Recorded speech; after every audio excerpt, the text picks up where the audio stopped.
साहित्य और साहित्यकार की भूमिका के अनेक आयाम होते हैं। साहित्य न केवल मनोरंजन करता है अपितु पाठकों को अद्यतन अधुनातन भी बनाता है। वह उनके ज्ञान में वर्धन करता है, वह उनको संवेदनाओं से जोड़ता है, वह उनको कलात्मक अभिव्यक्तियों से परिचित कराता है, वह इतिहास का और भविष्य का परिचय भी कराता है। साहित्य कल्पना से जुड़कर, यथार्थ से जुड़कर हमारे मनोमस्तिष्क में उन तमाम बिंदुओं को उद्घाटित करता है जिससे हमें सीख लेनी होती है, प्रेरणा लेनी होती है, जिससे हमें तमाम तरह के जीवन अनुभवों का, सुदीर्घ जीवन अनुभवों का बोध भी होता है। इसलिए साहित्य में उपदेश का मर्म भी, मनोरंजन की भावना भी, थकान मिटाने की शक्ति भी होती है। हम साहित्य को, साहित्यिक रचनाओं को जब पढ़ते हैं तो निश्चित रूप से एक सुकून की, एक शांति की, एक सहजता की अनुभूति हमें होती है। तुलसीदास ने जब साहित्य सृजन किया, रामचरितमानस जैसा विश्व स्तरीय महाकाव्य लिखा, तो उन्होंने ये कहा भी कि मैं स्वांतः सुखाय रचना कर रहा हूं, अर्थात मुझे मेरे अंतःकरण को रामचरितमानस जैसा ग्रंथ लिखकर या तमाम दूसरी जो चर्चित प्रसिद्ध उनकी रचनाएं हैं, उसमें गीतावली है, कवितावली है, विनय पत्रिका है या हनुमान बाहुक है, उन सब के संदर्भ में वो कहते हैं कि मेरी दृष्टि में साहित्य सृजन जो है वह स्वांतः सुखाय है। वो तो ये भी कहते हैं अपने विषय में कि मैं अपने को कवि नहीं मानता, मेरे पास कवि होने का कोई बोध नहीं है, बस मैं तो अपने जीवन से और तमाम तरह के पूरा साहित्य, पूरा आख्यान, निगम आगम, इनको पढ़ने से जो कुछ मुझे अच्छा लगा, बेहतर या प्रशंसनीय लगा, ग्राह्य लगा, उसको मैंने अपनी रचना में पिरो दिया। इसलिए तुलसी लिखते हैं, स्वांतः सुखाय तुलसी रघुनाथ गाथा, भाषा निबंध मति मंजुल मात नोती। यानी उनका स्पष्ट कहना है कि तुलसी जो हैं वो रघुनाथ की यानी श्री राम की गाथा जब लिखते हैं तो उसमें उनको आत्मिक आनंद की अनुभूति होती है, उन्हें एक तृप्ति का बोध होता है। इसलिए वो अपनी भाषा में, वह जो तुलसी की अपनी भाषा है उसमें वह उसको बांधने का प्रयत्न करते हैं। यह भी कहते हैं कि यह केवल लेखकीय सुख नहीं है, यह स्वांतः सुखाय की जो अनुभूति है वह मेरी तो है ही, लेकिन मेरे श्रोताओं के लिए भी वह उसी तरह सुखद आनंदप्रद होगी, ये मेरी मान्यता है। इसलिए तुलसी लिखते हैं, जो प्रबंध बुध नहीं आदरही सो सम बाद बाल कवि करही। यानी जिस रचना से, जिस प्रबंध ग्रंथ से अगर बुद्धिमान लोग उसका आदर न करें, बुद्धिमान लोगों का आनंद प्रदान करने का दायित्व पूरा ना हो, तो समझिए कि वह प्रबंध बाल कवि का प्रयत्न माना जाए। इसका मतलब है कि एक प्रौढ़ रचना का ये धर्म है, एक प्रौढ़ साहित्य और साहित्यकार का यह दायित्व है कि उसको बुद्धिमान लोगों के लिए उपलब्ध कराना चाहिए। उनमें उस रचना और रचनाकार का मान सम्मान हो, आदर हो, ऐसे साहित्य का सृजन करना चाहिए। क्योंकि जो साहित्य बुद्धिमानों में समादृत नहीं होता, बुद्धिमान समुदाय में जिस साहित्य का, जिस रचना का, रचनाकार का आदर नहीं होता, वह वास्तव में बाल प्रयास ही माना जाता है। आचार्य आनंदवर्धन संस्कृत के प्रकांड विद्वान हैं। उन्होंने अपने ध्वनि सिद्धांत के माध्यम से बहुत सारी महत्वपूर्ण बिंदुओं और बातों पर विचार किया है। अपने ग्रंथ ध्वन्यालोक में वो लिखते हैं, अपारे काव्य संसारे कविरेव प्रजापति यथास्य रोचते विश्वम तथेदम परिवर्तते। अर्थात इस अपार काव्य संसार में, इस पूरी सृष्टि में कवि स्वयं ही विधाता है। वह इस संसार को उसी रूप में रूपांतरित करता है जैसा उसे रुचिकर प्रतीत होता है। इसका मतलब है, तुलसी ने भी लिखा, जाकी रही भावना जैसी, प्रभु मूरत देखी तिन तैसी। हम अपनी दृष्टि से, अपने जीवन अनुभव से, अपनी दार्शनिकता और आध्यात्मिक चेतना से व्यक्ति को, घटना को, समाज को जैसा देखते हैं, हम उसे उसी रूप में व्यक्त करने या उद्घाटित करने का प्रयत्न करते हैं। आचार्य भरत मुनि, जो कि आदि आचार्य माने जाते हैं, उन्होंने तो नाटक साहित्य का प्रयोजन स्पष्ट करते हुए लिखा कि साहित्य यानी नाट्य रचना, नाट्यशास्त्र उनका बड़ा प्रसिद्ध ग्रंथ है। वो कहते हैं, थकी मांदी दुखी जनता की पीड़ा के परिहार का कार्य साहित्य करता है। यानी साहित्य, जैसे आप थक गए हैं दिन भर काम करके और आपको आराम की जरूरत है, तो साहित्य पढ़ने से आपकी वो थकान दूर हो जाती है। इसीलिए रामचरितमानस का पाठ मेहनत मशक्कत करने वाले मजदूर भी शाम को स्नान करने के बाद, भोजन करने के बाद वो मानस का पाठ करते हैं, ढोल मजीरों के साथ उसका गायन करते हैं, जिससे उनकी थकान मिट जाती है।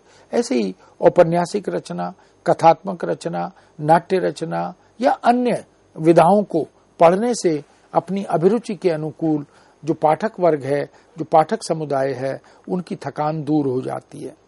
इसलिए संत कल्याण की तरह साहित्य की भूमिका होती है। धर्म, यश, आयु, हित और बुद्धि की वृद्धि, इन्हीं को आनंदवर्धन ने साहित्य का प्रयोजन माना है। जन सामान्य यानी लोक के कल्याण को भी वो इसका प्रयोजन मानते हैं। इसीलिए वो लिखते भी हैं कि दुखार्ता नाम, श्रमार्ता नाम, तपस्वी नाम, विश्राम जननम लोके नाट्यमेतद भविष्यति। अर्थात धर्म, यश और आयुष, इन सब के हित की रक्षा, बुद्धि के समृद्धि और उनके विकास की चर्चा या चिंता, लोकोपदेश की भावना, इन सब को अगर हम देखें तो निश्चित रूप से साहित्य और साहित्यकार का प्रयोजन यही सब रहता है। तो अपने प्रसिद्ध ग्रंथ नाट्यशास्त्र में धर्मम यशस्य मायुष्यम हितम बुद्धि विवर्धनम लोकोपदेश जन्नम नाट्यमेतद भविष्यति, ऐसा आचार्य भरत मुनि कहते भी हैं। रीतिकाल के आचार्य कवि कुलपति ने बहुत से जो संस्कृत के काव्यशास्त्रीय ग्रंथों का अध्ययन करके रीतिकाल के दरबारी कवि जो राजाश्रय में थे, राजाज्ञा के कारण उन्होंने कवि शिक्षक की भूमिका निभाते हुए संस्कृत के ग्रंथों को पढ़ा और उनमें से शास्त्र के विभिन्न, काव्य के विभिन्न अंगों का विवेचन ब्रज भाषा में किया। तो कुलपति एक आचार्य हैं, आचार्य कुलपति, और उन्होंने लिखा कि यश, संपत्ति लाभ, आनंद की प्राप्ति, विपत्ति का विनाश, व्यवहार चातुर्य, ये सब साहित्य सृजन का कारण है। यानी कोई भी कवि यदि साहित्य का सृजन करता है तो उसे व्यवहार का चातुर्य भी मिलता है, यानी सांसारिक ज्ञान भी मिलता है, बोध भी मिलता है, उसे यश की प्राप्ति भी होती है, उसे संपत्ति लाभ भी होता है, क्योंकि रचनाएं प्रकाशित होती हैं, प्रसारित होती हैं, इलेक्ट्रॉनिक मीडिया पर या मुद्रित माध्यमों में उनकी बिक्री होती है, उनको पाठ्यपुस्तक के रूप में या संदर्भ ग्रंथ के रूप में उनको पढ़ा जाता है, आनंद की प्राप्ति भी होती है और बहुत सी विपत्तियों का विनाश भी साहित्य करता है। ऐसे अनेक उदाहरण हिंदी में मिलते हैं। जैसे आचार्य तुलसीदास ने जब हनुमान बाहुक लिखा तो ऐसी मान्यता है कि उनके बाहु में यानी भुजा में अत्यंत असह्य वेदना और पीड़ा थी और उसका निवारण नहीं हो रहा था। तब संत प्रेरणा से उन्होंने हनुमान जी की भक्ति की और हनुमान बाहुक 44 छंद की एक रचना लिखी और जैसे ही रचना संपन्न हुई उनका बाहु रोग समाप्त हो गया। इसी तरह पद्माकर के संदर्भ में गंगा लहरी जो उन्होंने लिखी, गंगा की स्तुति, उसके संदर्भ में भी इसी तरह की बात कही जाती है।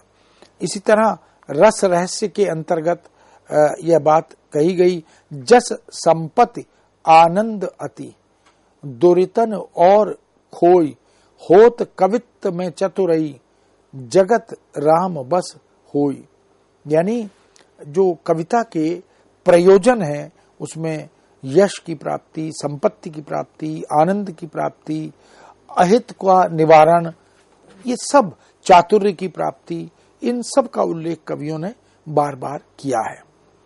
बहुत प्रतिष्ठित आचार्य कवि सोमनाथ भी हैं, जिन्होंने 16-17 ग्रंथों का सृजन किया, अनुवाद भी किए, रसपीयूष निधि जैसी शास्त्रीय रचना भी प्रस्तुत की, और ध्रुव विनोद जैसी रचना या भागवत का अनुवाद भी उन्होंने किया।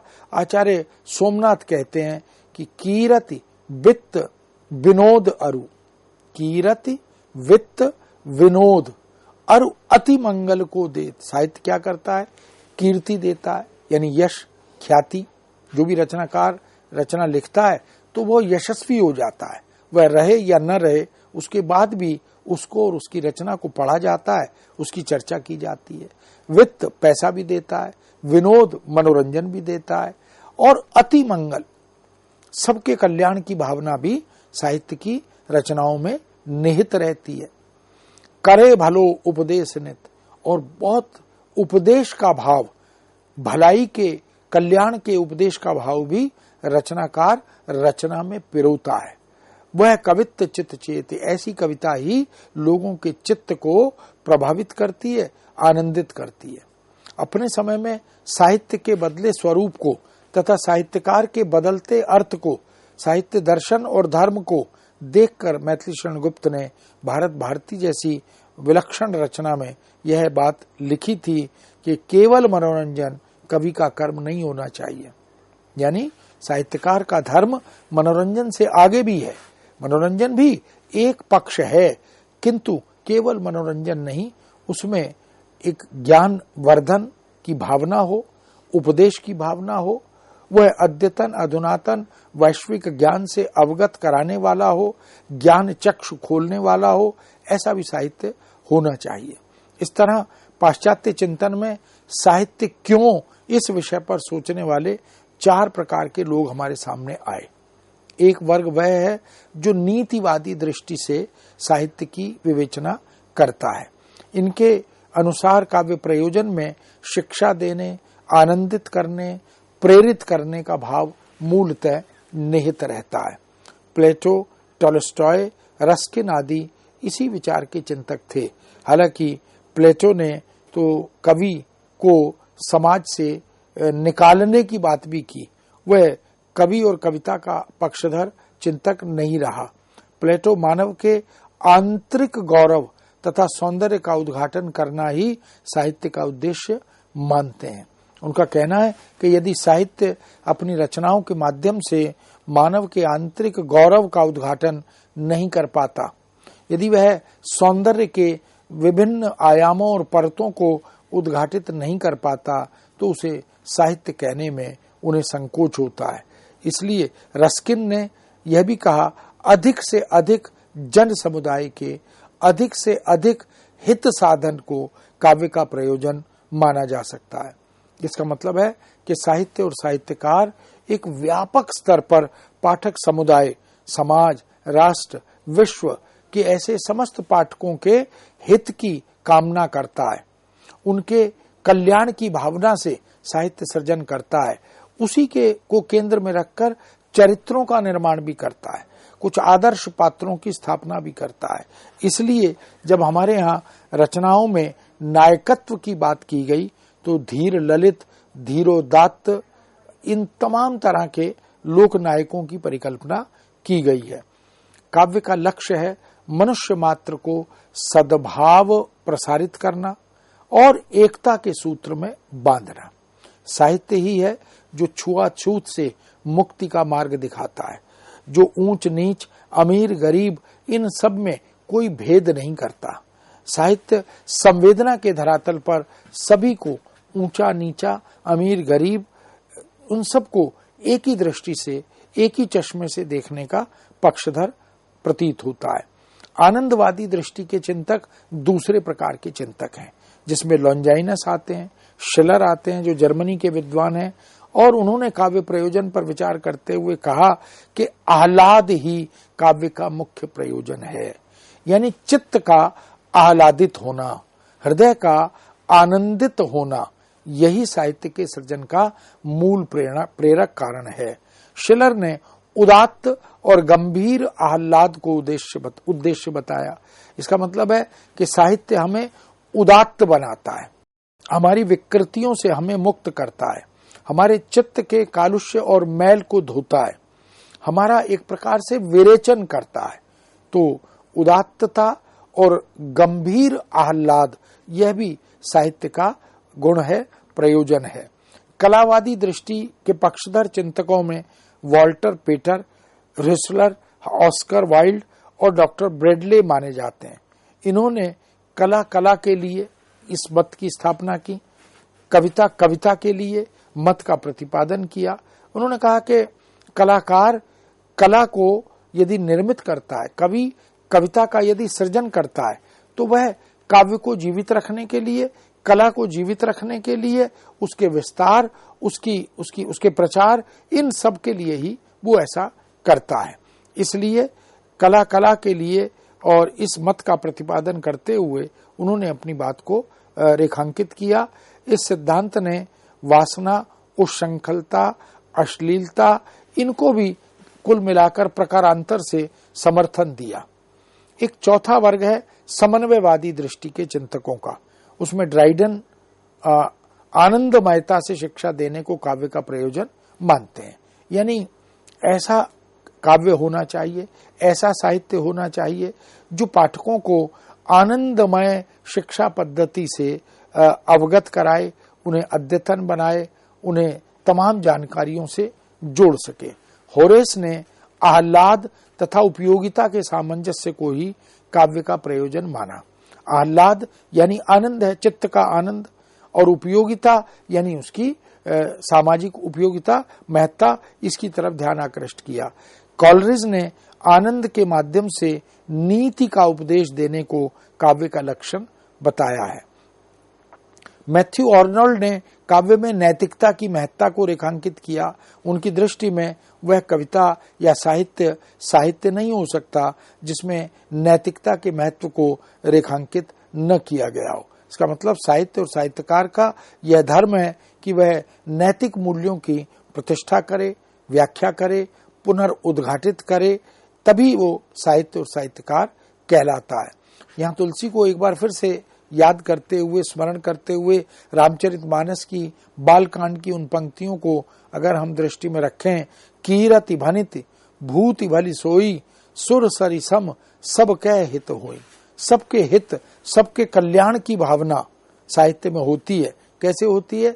जैसे सुरसरी में, देव नदी में, अर्थात गंगा में। सुरसरी गंगा को कहते हैं। जैसे गंगा जो है वो अमीर गरीब, छोटे बड़े, देश विदेश के, स्त्री पुरुष, बाल वृद्ध, किसी में कोई भेद नहीं करती। कोई भी जाए वह उसके कल्याण के लिए सदा सर्वदा प्रस्तुत रहती है। इसलिए सहित की यह भावना साहित्यिक भाव के रूप में उभर कर आती है। आज साहित्य सृजन के प्रेरक कारण काफी हद तक बदलते हुए दिखाई देते हैं। जब हम शास्त्रीय और पारंपरिक काव्य सृजन के, काव्य स्वरूप के मानकों पर विचार करें और आज की स्थितियों पर दृष्टि डालें तो कुछ परिवर्तन हमें दिखाई देते हैं, जिनसे निश्चित रूप से कुछ बेचैनी, कुछ छटपटाहट भी होती है। साहित्य का अर्थ अब सहित ना होकर स्वहित में बदलता दिखाई दे रहा है। साहित्यकार अब निजी हित की रक्षा में लग गए हैं। इसलिए पुरस्कार के लिए, पाठ्यक्रम में निर्धारित किए जाने के लिए, प्रकाशन अनुदान प्राप्त करने के लिए, वैचारिक प्रतिबद्धता के लिए, राजनीतिक लाभ के लिए, राज प्रशस्ति के लिए, सस्ती लोकप्रियता के लिए, धनार्जन के लिए साहित्यकार अब साहित्य लिखने लगा है। अब साहित्य का वह जो सार्वभौमिक शाश्वत अर्थ था वह कुछ आज की भौतिकता और बाजारवादी संस्कृति में विलुप्त होता हुआ दिखाई दे रहा है। साहित्य का दर्पण, अगर हम उस समाज का दर्पण अगर साहित्य को हम माने, तो अब साहित्य जैसी अश्लीलता, वासना, सेक्स आदि समाज में देखते हैं उसको उसी रूप में चित्रित करने में प्रस्तुत दिखाई देता है, जबकि यह धर्म साहित्य और साहित्यकार का नहीं है। इसलिए यह कहना भी उचित नहीं कि साहित्य समाज का दर्पण होता है, क्योंकि साहित्य यदि समाज का दर्पण है तो जो जैसा है वो वैसा ही दिखाएगा। यदि ऐसा करेगा तो उसमें और इतिहास में अंतर नहीं होगा।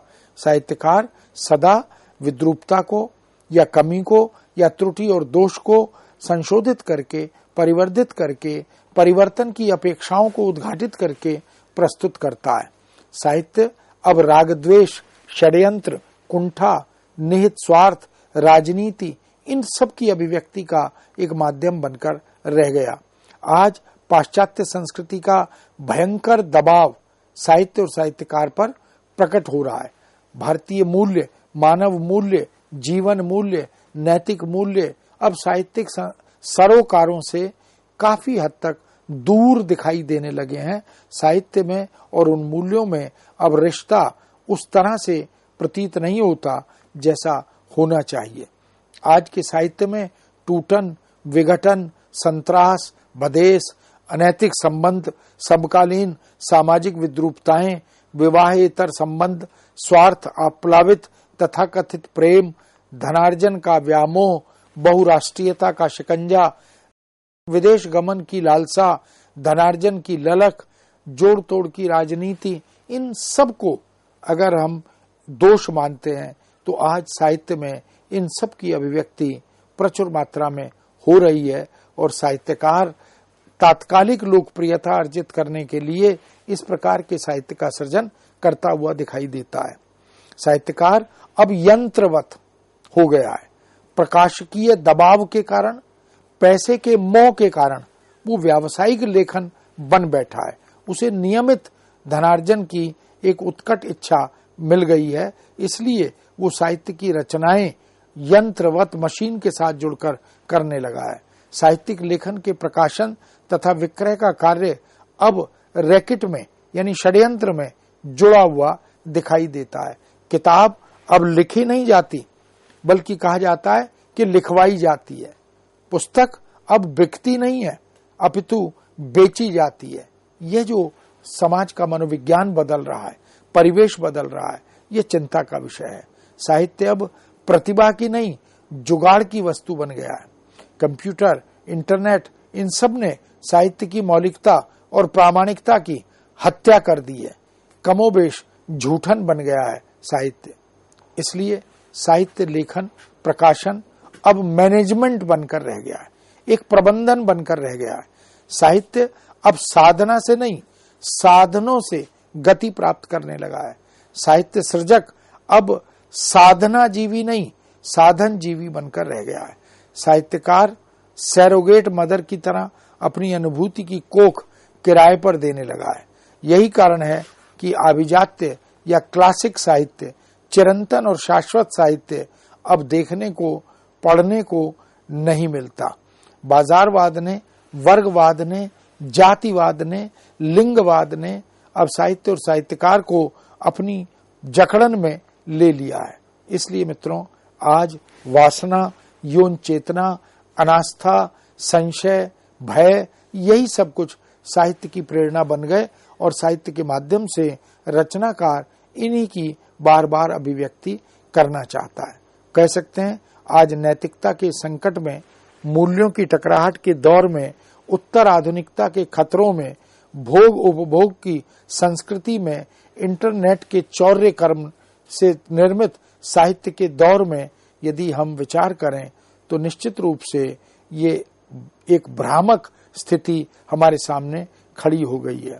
धारावाहिकों के लिए स्क्रिप्ट, सिनेमाई चमक दमक के लिए स्क्रिप्ट, साहित्यकार उन्हीं में डूबते हुए दिखाई दे रहे हैं।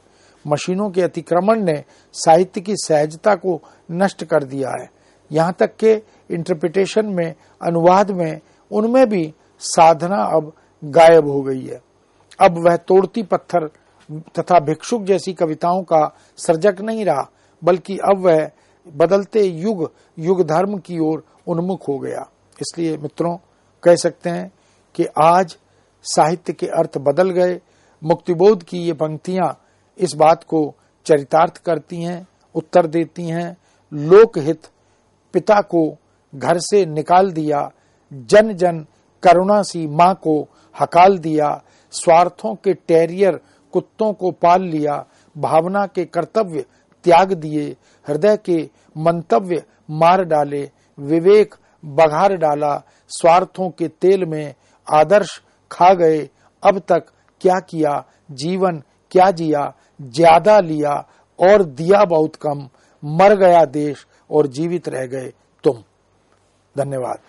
इस विषय को यहीं विराम देते हैं। पुनः नए विषय के साथ आपके समक्ष उपस्थित होंगे। आज्ञा दीजिए।